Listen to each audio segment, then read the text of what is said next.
Happy Friday, everyone. This morning, or it's afternoon now, isn't it? I discovered that my communication recently wasn't as clear as I thought it had been. And this can often happen by email. The email exchange becomes a little bit like a conversation.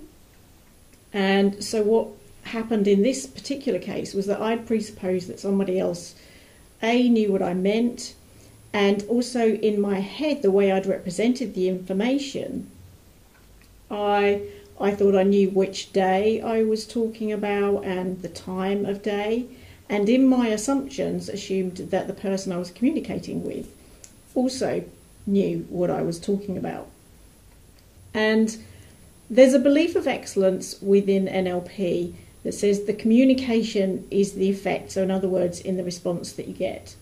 So the learning I've received today is to ensure that I am absolutely clear, even if it seems totally obvious to myself, that when I'm stating days, dates and times, that I'm clear on what I'm saying.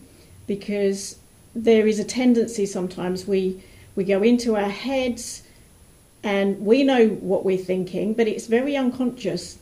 And so when we're communicating to somebody else, we may not necessarily realise that they're actually not quite on the same wavelength of us, and then the exchange goes backwards and forwards, and the lesson or the message gets misinterpreted along the way. So it's a little bit like Chinese whispers, it can get extremely distorted. So I encourage you to check with yourself and in your communication, how clear are you being, especially when it comes to setting up dates and times with other people?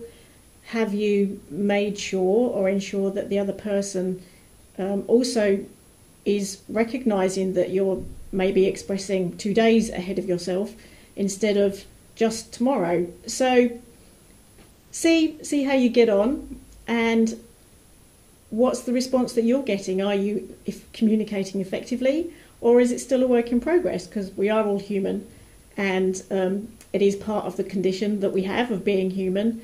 And on this particular occasion, it's all learning and feedback. And so this is what I'm taking on board at the moment. Have a great weekend and continue communicating as effectively as you can. Take care. Speak to you soon. Bye.